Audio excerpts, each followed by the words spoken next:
A day may come when the courage of men fails, when we forsake our friends and break all bonds of fellowship. But it is not this day. An hour of wolves and shattered shields when the age of men comes crashing down. But it is not this day. This day we fight.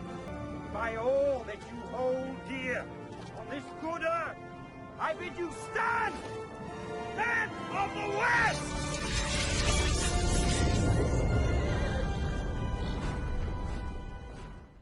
Hello everybody, I'm The Last Pretender, and you're watching part 3 of our MA Man overview. Here we're going to be talking a little bit about the sort of different spells that Man has access to, and kind of general concepts of things that I like to go for when playing as Man. So let's look at his national spells first. So Man has 5. You've got Summon Black Dog, Summon Kushei, Summon Barkheist, Chorus Slave, and Chorus Master. Now, first I'll take a look at Summon Black Dogs. So with this little spell, requires a Death 2 caster, 8 Death Gems, and you can summon 20 of these guys. As far as fighters go, these guys are not the worst thing in the universe. They've got terrible protection. They've got 14 hit points, so not a ton. 12 attack skills okay, but the defense skill of 9, combining the -1 you're going to get from the bite attack. Whew. These guys are not that hot. I really dislike them. I don't ever get them, and I would not recommend getting them. Major reason being is because they are death magic. They require their death magic spells, and like unless you put death magic on your pretender, you're not going to be able to cast this spell anyway. You're not probably going to have a huge death income early game, and only in the earliest of games would these things ever be useful. I don't think they'd be very useful late game, especially compared to some other options you have. I don't really like it. Maybe if you're trying to build up a big chunk of siege chaff, you want to go ahead and just, summon a bunch of these dudes. I could see maybe you might want to do that, but on the whole, I don't like this unit. I don't think it's worth the 8 death gems. I don't really get them. Now, the next two are kind of, I'm going to talk as a little bit of a group, which is Summon Kushei and Summon Barkheists. Now, what do I like about these things? They're both sacred. So, as I mentioned, magic weapons are kind of a big issue for Man. They don't have access to hardly any of them. In fact, naturally, they only have the Knights of Avalon, and that's it, as far as magic weapons with the Alicorn. But if you're going Wardens, and this is one thing I like about going Wardens, if you go Wardens instead of Knights of Avalon as your primary cap-only unit, if you go Wardens and you're using a Bless to put magic weapons on them, then you can get either of these two, and they'll have magic weapons as well, which makes them far more helpful if you're going up against a lot of nations that are going to have access to Fog Warriors, and they're going to be using it. And so having access to this, very, very helpful. Now, comparing these two spells, I would roughly say something to the effect of it's probably an early game and a late game situation. So, early game, you're going to get a buildup of nature gems because you're not going to be using them. There's just not a lot of great things to use nature gems on early game, and summoning Kushei is a pretty good one. It's actually a pretty good one. They've got 13 attack skill. They're going to be hitting for 17 damage on a pop. They've got 26 HP, which is pretty good. Like, these guys will do all right. These guys will do all right early. They're not the best. You don't want them as your core, but like in a tight spot, the fact that you can just, and they only require nature 2, so you can just boom, one turn, just explode and have a ton of these guys, I actually think is very helpful and has saved me in wars before. I really like them. Is this the best thing ever? No. But being that they're sacred is very helpful. Now, late game, I kind of think that you have better ways to be spending your nature gems at that point in time, and so I actually would not do this late game. But if you're in an early game war, right, I mean, you want to use everything you've got.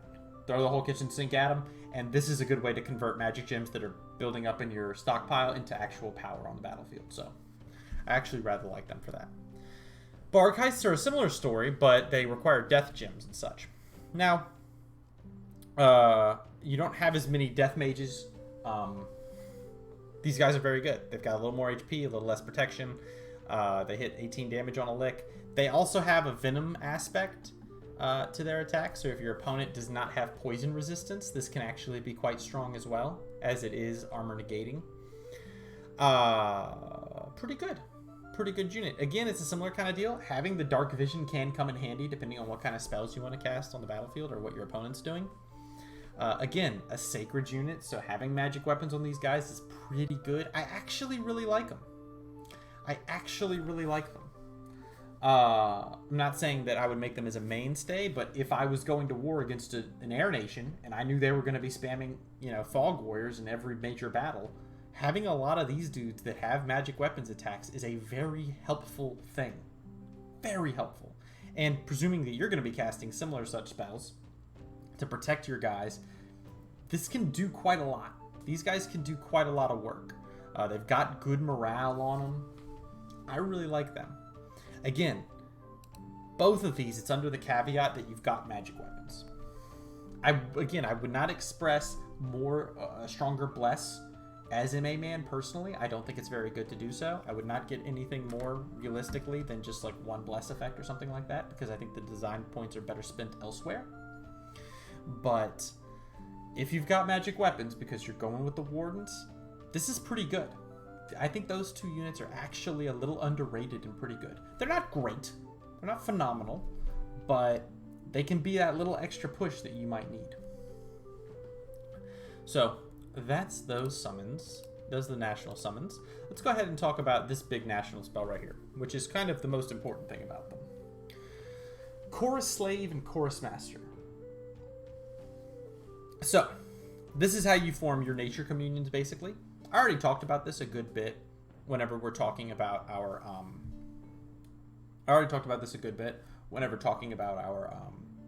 our commanders in my previous video, so I do recommend you check that out. But it only requires Nature 1. Only spell singers can cast it, so you have to make sure that you have a spell singer that can do this. Keep in mind, again, that if you have a chorus that's formed up of chorus slaves, if you have an astral mage who casts Communion Master, that will actually put them in the chorus. Interesting thing though, like I said before, which is if you have an astral mage that has a nature path on them, it will give you the option to script Chorus Master. But if you do it because they're not spell slingers, they won't actually enter the chorus. But if you do Communion Master because they're astral, it will let them go ahead and hop on in. So this is incredibly helpful. I hope my neighbors aren't being too loud right now. Hopefully you can't hear them. But in any event, this is an incredibly strong spell capacity that you can use. And this was something that was added. It wasn't originally in Communions 4, if I recall correctly, but it was put into Communions 5 and Dominions 5, and has really been a huge boost to MA Man and their capacity to wage war. Without this, I'm not really sure MA Man is worth a darn, but with it, they can actually go to war and do some pretty nice things. Another thing to repeat about this is that once their fatigue falls all the way up, they'll if a chorus slave loses consciousness, right, which is to say they hit 100 fatigue, then they leave the communion chant, and this can actually be very helpful. Yeah, and it says right here in the description as well, only spell singers can cast this spell, but regular communion masters can use chorus slaves. Again, the strength of this is that because they're spell singers, they actually consume less fatigue this way. But because they're spell singers, and also they're not going to kill themselves in a communion. But the bad thing is that your communions are kind of weaker as a result of that, because they can't stay in it as long and that sort of thing. So there are pros and cons. But this is a very strong aspect that you're going to be using as a huge boon to kind of get things going. Now, with all that said, I was going to talk a little bit about this. Summoning Legion of Whites is kind of an alternate you would end up doing probably if you weren't summoning Bark Heist or something like that. Just to reemphasize that there are different things you can use with Death Gems that can be very good. Legion of Whites is a very good spell. Whites are much better, and a better bang for your buck, generally speaking, than Bark Heists are. The difference being is that Whites are undead, and so there are really powerful answers to them that can be a problem. And so you're going to find less sort of debilitating maneuvers that can be used against you if you're going with the Bark Heist. And of course, another thing to keep in mind about summoning Bark Heist is that it costs you 8 gems to do it. For 10 gems, you can open a Tartarian Gate, assuming you have a strong enough Deathcaster. So it still might be a situation where there are better things for you to cast. Now, whenever we're going to go ahead and take a look at our spells, we'll look at Conjuration next. So whenever it comes to Conjuration, we've already talked about our national spells. There's a couple of major things that you want to be looking at here. So, early on, some powerful spells are going to be summoning air elementals, right? Particularly if you can summon... let's go ahead and just take a look at air first, actually. So, summoning an air elemental is very powerful. That's something that you're going to end up using at some point in time if you're playing a man. And a major reason for that is because air elementals are kind of the best air elemental. Fire elementals are pretty good too.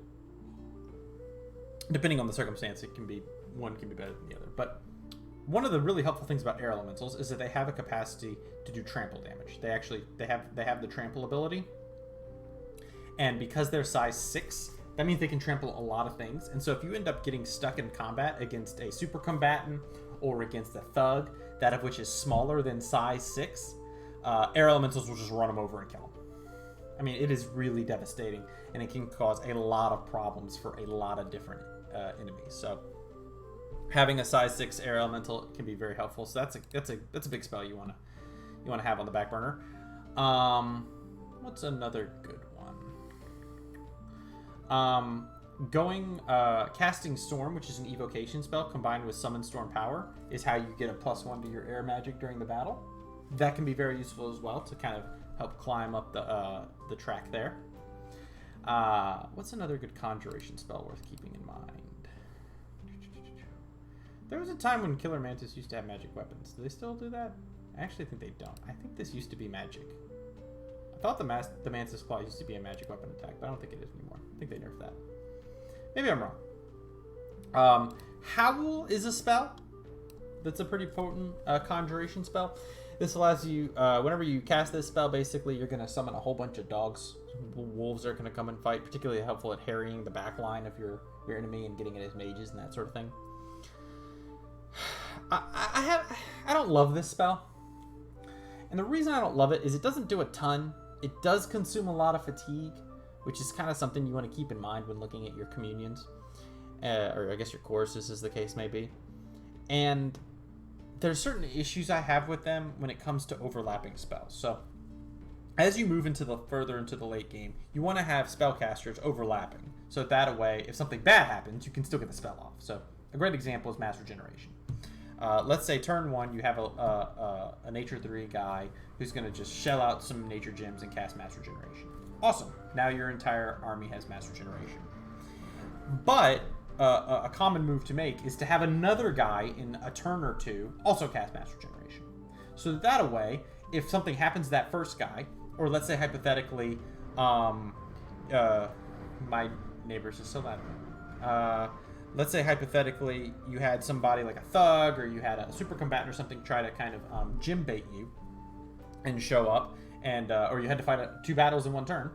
The first time, the first spellcaster is going to cast his Mass Regeneration. The second Mass Regeneration spellcaster is not going to cast it because that spell's already up on everybody, and then he'll cast spells. And then whenever the second battle comes around, the first guy's out of gems, so he can't cast Mass Regeneration, but the second guy still can because he's still got his gems, and he'll cast Mass Regeneration. Howl can jack this up because new wolves are constantly coming into play. So the first guy will cast Mass Regeneration. Then, by the time it's the second guy's time to cast Mass Regeneration, a new wolf has appeared that doesn't have Mass Regeneration on it. So the guy will cast it anyway just to get that one extra dude. And so for that reason, Howl kind of causes problems. It's a good spell, and I do use it, but I don't love it. I think it's a little overrated, personally. As far as other conjuration spells, there's really not a ton early game that super concern me. I'm trying to think if there's anything in particular that really comes helpful. Obviously, you're going to get into stuff like summoning, Queen of Elemental Air. Obviously, a very big one that I talked about a little bit already is going to be... What? It's being weird. There we go. Summon Flame Spirit. As I mentioned before, if you can just get one fire boosting item, put it on a Logrian Alogrian Wise Men, and then go ahead and empower him with 30 fire gems, you're then in a position to summon flame spirits. And so you basically get into fire that way. It's expensive. It's an expensive way to do it, but it can get you there. Similar kind of things can be done with water magic. You're not really going to be doing a lot with earth magic, in my personal opinion. Is there anything in particular here that I'd want to cast with earth magic? Not early on, really. Later on, things like earth attack can be good and stuff like that. Living fire is obviously a good spell if you've got the fire magic for it, but I don't really think there's a lot. But if you get up to living clouds, that can be devastating, and just summoning air elementals can be really strong too. So a powerful combo that you might want to pursue in the early game is you run up evocation to go ahead and get storm. Then you can cast summon storm power, and you might have empowered thunderbolts, or you can just go ahead and cast storm, summon storm power, and just spit out a ton of air elementals, because air elementals, especially early on, will devastate most armies, right? Now, why is that? So to talk a little bit further about the air elemental, because this is something I didn't quite mention, is that they're ethereal and they're flying. So what could happen is you spawn a bunch of these dudes. You have like 10 of your mages cast it twice. You got 20 air elementals on the field. They're going to end up all in amongst the enemy army, hitting mages and that sort of thing. They're doing shock damage. They hit really hard. They're hard to kill. They have etherealness, so they're even tougher to kill if your opponent doesn't have magic weapons. And this can actually be devastating to a lot of enemy armies if you have the gem income to back it up. This is a very gem expensive maneuver, but man, it can wreck some armies. So that's kind of the big conjuration thing that you're looking at. Obviously, with fire, you can go ahead and get that Phoenix power, which is going to be helpful if you've got a little bit of fire magic. With earth, you have the summon earthen power, which, as I mentioned before, can be very helpful if you have one of your mothers of Avalon that have the nature, that have the earth path on them. You can put them as the master of a chorus and then have them cast this spell, and it'll give 4 revigoration to all of your chorus slaves. And obviously, fatigue is a big deal whenever dealing with your choruses, so being able to cast this spell is actually quite helpful. Definitely helps keep your choruses going for longer. What else? What else? Is there anything here?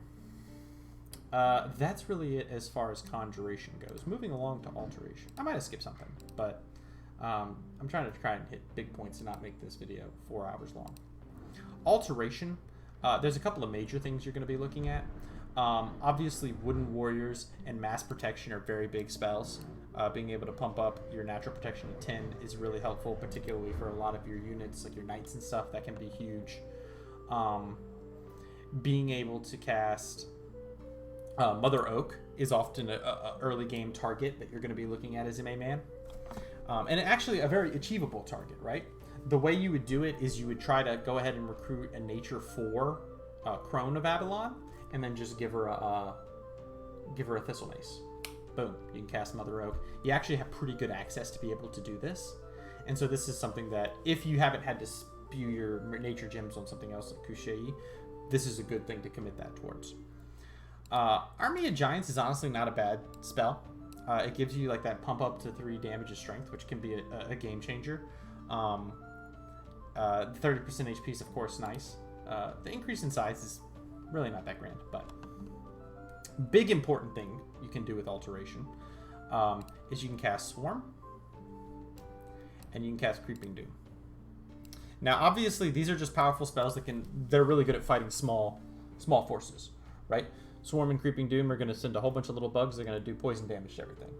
A very helpful spell. One of the things I really like to use Swarm and Creeping Doom, particularly early game, is if I've got enough points in Evocation to be casting things like Lightning Bolt and Thunderstrike, which isn't that hard to do. Casting Swarm and Creeping Doom can create a buffer in front of my main army that just sort of tar pits the enemy so that my mages can really do their business and hit a lot with various Evocation spells. So that's actually something I really like to use them for. As I mentioned as well, this can be used as a raiding tool. You can go ahead, because it's pretty cheap and easy, and this is going to beat most...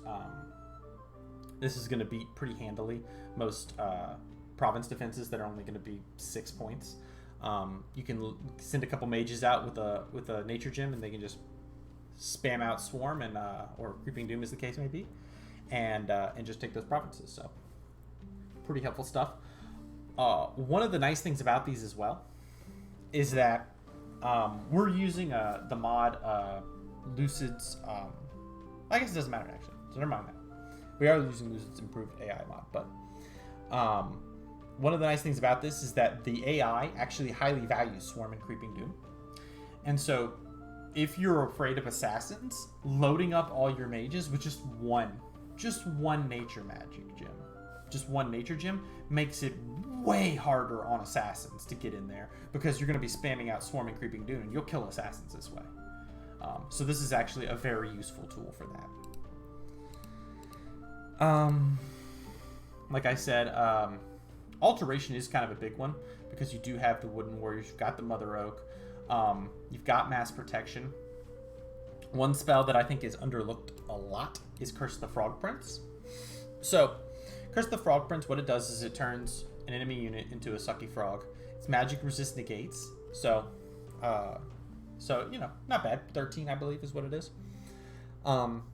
Is the magic resist. So, why would you use this when Charm is a spell? Because Charm basically is the same. I think it's actually longer range. It costs the same fatigue. It does require one more point in nature magic, but it's a way better spell because it converts the unit to your side completely. Even if it's a caster, you'll still maintain the casting abilities. Well, if you haven't gone up Thaumaturgy, this is an excellent counter. This can help deal with super combatants and that sort of thing. If your opponent has, like, let's say your opponent has a god that he's juiced out as a pretender to go ahead and be a big pain in your butt, this will kill him. You'll want a bunch of casters to cast it, but it will kill them. And also, again, the AI highly values this spell. So, if you're in a situation where you're being attacked by, let's say, I don't know, who does a lot of super combatants? I guess, Phlegra is kind of a good one, isn't it? Let's say you've got a whole bunch of tyrants that are being a big pain in the butt. And, I have no idea what my neighbors are doing now. They're just trying to make as much noise as humanly possible. I have sound canceling headphones on and I can hear this, so hopefully it's not too loud for you guys. But let's say you have a whole bunch of tyrants that are coming out, and they're tearing through your armies. Well, if you have these guys, if you have your Nature 2 mages on advanced and cast spells, they will value, like your Mothers of Avalon, who are 2 Nature 1 Air, they will value Curse of the Frog Prince hugely. And yeah, like you might have an opponent that has a 21 magic resist, but if you cast this spell 15 times, he only has to fail it once and he turns into a frog and dies. Another nice thing about that too is that if it happens on their pretender, because this does work on the pretender god, if it hits the pretender, whenever he's brought back as a frog. So, a really undervalued spell. And then of course you've got Mass Protection, and then the major spell that you're going to be looking at whenever dealing with Alteration is going to be Fog Warriors.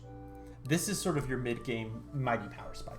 Once you get Fog Warriors, your nation goes from here to here.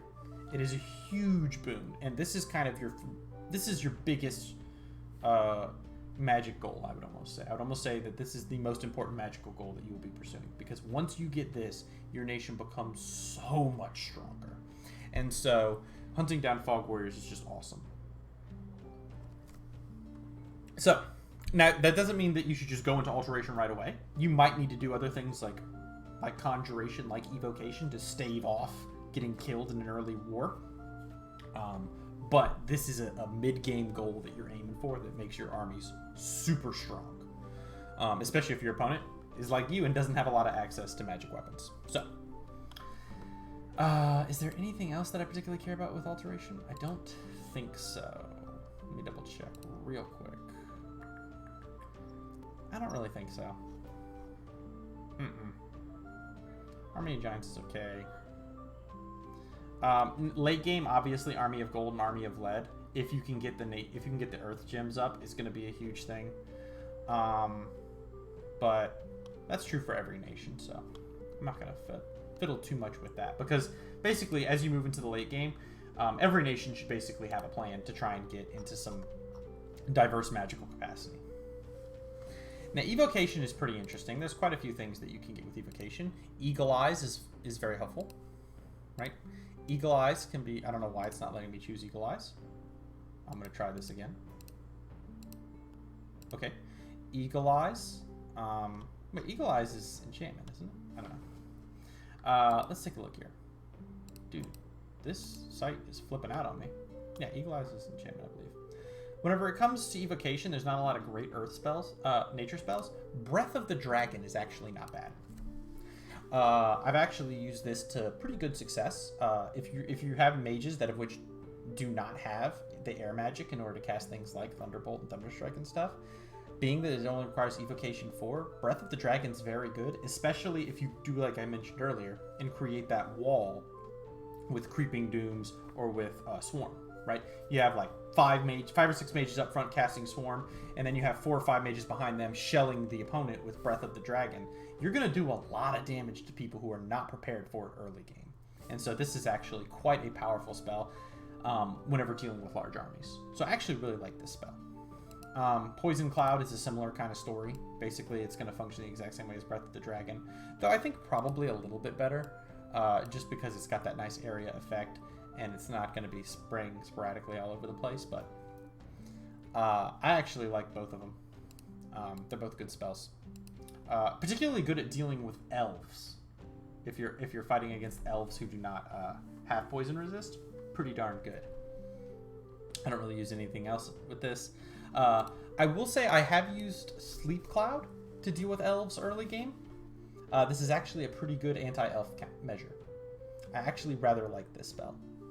The reason being is that it's a magic resist negates. They only have to fail it once and they fall asleep, and then one of your guys can walk in and get a good hit on them.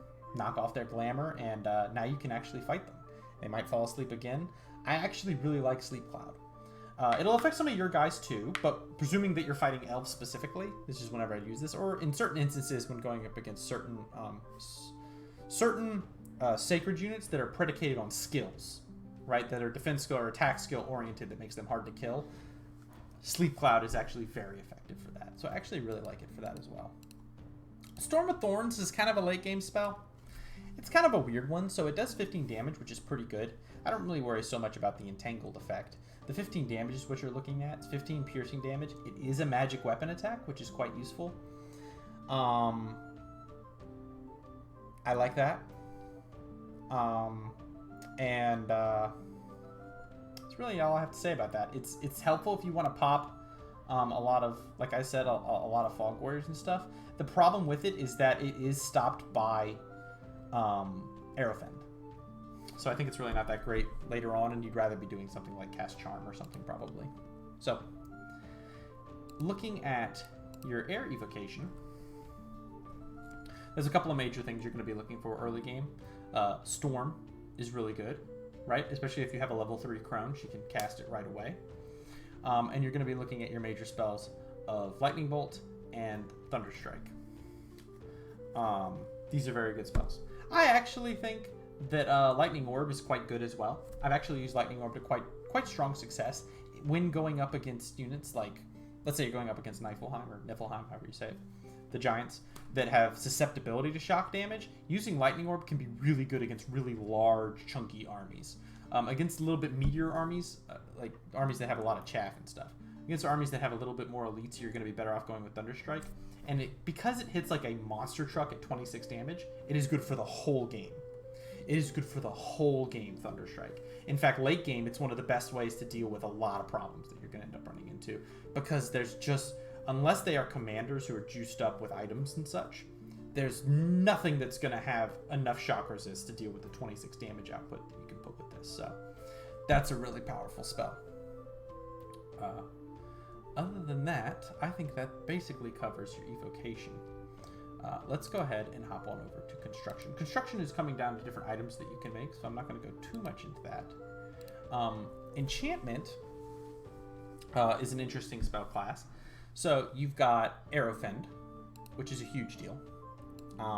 If you're going up against guys who have a lot of range, or if they're going with flame arrows, for example, this is a very, very helpful ability.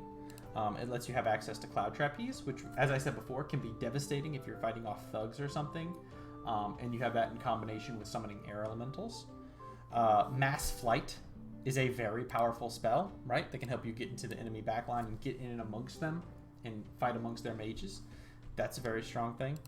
Another thing, enchantment, is it's going to have a lot of your resistances. So Thunderfend, Firefend, all that kind of stuff.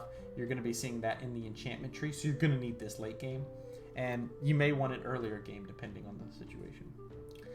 Seeking Arrow would be good if you had enough Air 3 mages, but you really don't to justify it, in my personal opinion, to be pursuing this spell in particular, though you can use it if you're under the gun with some of your crones, but I really don't recruit that many crones to make this a spell that I really pursue with any major concern.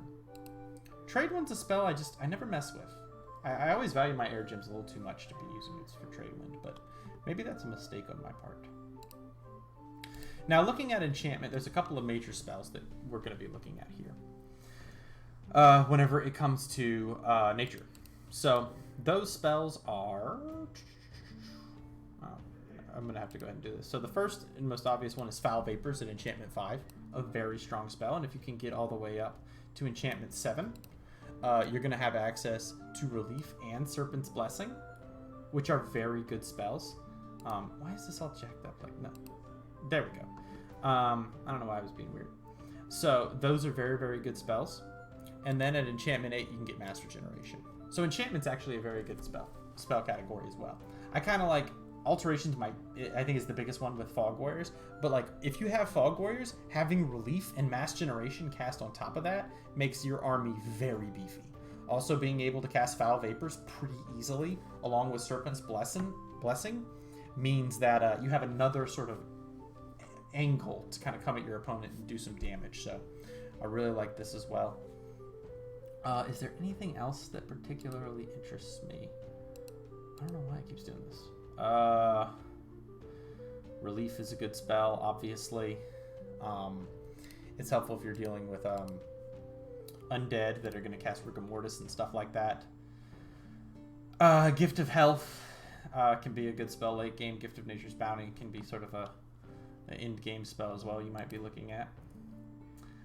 And then we take a look at... I did the air, right? Yeah, I did air for this. And there's really not a lot to say about the air, other than Mass Flight and Arrowfend. Moving down to Thaumaturgy, there's not a lot for air magic, other than like, one of the big things about Thaumaturgy is you have to get to about Thaumaturgy 4 for you to be able to do your total remote site searching. So Thaumaturgy 4 is a good spell category as well. One of the things you're going to notice, one of the things you probably noticed, I guess I should say, going through these different spell schools is that there's a lot of things that man wants. There's a lot of different spells that man wants to cast. And so that's why in most of my games and in this one as well, you'll see that my research is very schizophrenic as I'm jumping all over the place trying to get all like, oh, I need Enchantment 4 for this and Thaumaturgy 3 for that. So, major things that you're going to want to get whenever we're looking at this, obviously you need Enchantment. You need Thaumaturgy 1 for sure, because Chorus Slave and Chorus Master are just must-haves. They're huge deals. Other than that, there's really not a ton that you super want for Thaumaturgy, other than to get that site searching up, which is a big deal, of course. There are some other things that can crop up in various other ways, but they're not something that's inherent whenever it comes to the actual nation itself. They're things that just generally you might want, but the big draw of Thaumaturgy is going to be your level 7 where you get Charm. Charm is an exceedingly good spell. It's super good. Let's bring it on over here. Look at how good this is. This is a great spell. What this actually does is it's a magic resist negate spell that is the terror of super combatants, because if you get Charm off, so if you compare it to, for example, Enslave, there's like Enslave Mind or whatever it's called. If you cast that spell, if you do it to a commander, that commander will drop all his magic items and becomes a normal unit. Whereas if you hit them with Charm, they just switch to your side, and you get to keep all their magic items, and I believe you get to keep all their magic items. But more importantly, they get to keep all their magic abilities. So if they can cast spells or whatever, they maintain that, and they're still a commander. So Charm is a super strong spell against certain entities. This is a really great spell. What else is good? I don't really think there's a lot else that really interests you, mainly early game. Again, I'm mostly talking about early game. That's not air. There's really not a lot that super interests you, I think, whenever it comes to the Thaumaturgy tree, other than a couple things. So like I said before, Charm is a big one. Definitely need Chorus Slave and Chorus Master, and you're going to need to get a good number of points in Charm so that you can do the complete remote site searching. So that was kind of quick. Let's talk about general ideas you might want to do early on whenever you're playing as man. So, what should you research first? Well, I think that there's a couple different options. A compelling one for me is to maybe do Conjuration 2. I don't remember what I did in the game, but maybe do Construction 2. Once you get to Construction 2, you can begin to forge the item, the Owl Quill. This is not... Yeah, the Owl Quill, which is going to go ahead and boost your research by 6 to every unit that you give this to. This is a very good unit. This is a very good item. Being able to pump up research is huge for man, as hopefully you were able to tell by all the different things I told you that were very good for man to have. Obviously, you're going to want to get Thaumaturgy 1. That's a must. And then after that, it gets kind of fuzzier. So if you want to kind of shore up your early game and be safe, I would say Conjuration or Evocation, or a big mix of both, is a pretty good idea. The reason being is that with Conjuration, you can get into Summon Air Elementals. You're going to be able to cast those, and that's a huge deal. Also, if you've gone into the Wardens with the magic weapons, then you can summon Kushei pretty quickly as well. So that's the second thing that can help you as far as going into Conjuration is concerned. Also, you might want to do Evocation because of the fact that you're going to have access to Thunderstrike and be able to readily cast it at quite an extreme degree. Same thing with was it Lightning Orb, Thunder Orb? I forget what's it called. Orb of Lightning. Orb Lightning. Orb Lightning is also very good. If your opponent doesn't have the shock resist, this can be a very strong spell as well. So spamming out Thunderstrike and Orb Lightning and that sort of thing with an Evocation 4 caster. It only takes Evocation 5 because you're also going to be able to have access to Storm. This also mixes well with Conjuration because you can go ahead and get Summon Storm power once you have Evocation 5 and you can cast Storm. Evocation is extraordinarily powerful aspect, and there's not a lot of defense against it with air magic, so that's very good as well. So you might want to go ahead, for defensive reasons, go into Conjuration or Evocation just to kind of protect yourself a little bit. Ultimately, things you're going to be working towards, though, are going to be high levels of Alteration and high levels of Enchantment. The reason being is that at high levels of Alteration, you can get the ever-important spell of Fog Warriors. You're also going to have access to pretty good nature spells, particularly Mother Oak, Curse of the Frog Prince, and Swarm and Creeping Doom. I actually think Alteration is probably your strongest for that reason. Like I said before, Curse of the Frog Prince is not as good as Charm, but early game you probably don't have you don't have Alteration 7 and Thaumaturgy. What is it? Yeah, Alteration 7 and Thaumaturgy 7, I believe is what's required for Charm. You probably don't have both. So if you're going to have one, you'd rather have Alteration, because then you're going to have access to Fog Warriors, and you're going to have access to Mass Protection, and you're going to have access to Curse of the Frog Prince. So there's a lot more access of stuff you get if you go down that than Thaumaturgy. So I actually really like Curse of the Frog Prince there. The thing about Enchantment that makes it so potent is it's where you get a lot of defensive stuff. It's where you're going to get your Aerofend. Mass Flight is a very good spell as well. You're going to get your Thunderfend. You're going to get your Foul Vapors. You're going to get your Serpent's Blessing. These are two big things. So basically, to divide it up into two categories, early on, you're probably going to be looking at Conjuration and Evocation to protect yourself in early wars. You're going to want to mid-game goals to be high levels of Enchantment and Alteration, because that gives you big spells like Mass Protection, like Mass Regeneration, like Fog Warriors, like Mass Flight. Okay? And somewhere in there, you're probably going to want to get Thaumaturgy 4, so that way you can site search everywhere. And that's really what I have. That's what I've come up with, okay? That's the best I can put together.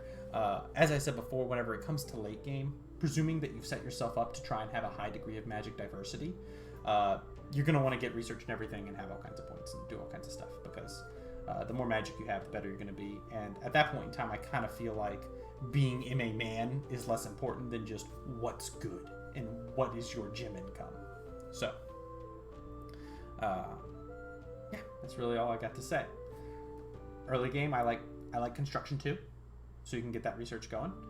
Sometimes I skip it, sometimes I don't because I want to save the air gems. It varies. Conjuration or Evocation are very good early game that are going to help keep you alive, especially if you're going up against Cancer Sacreds or something like that. There's a lot of stuff that Evocation offers, and in particular, you're going to want to be going up Alteration and Enchantment because of how important it is to get Fog Warriors up, and the enchantment provides you with a variety of important spells as well. And that's basically it. So that's kind of a rough overview of kind of Magic and things that I like to look for whenever playing a main man. So hopefully that was somewhat coherent. But whether it was or it wasn't, I've been The Last Pretender. I'll see you guys next time.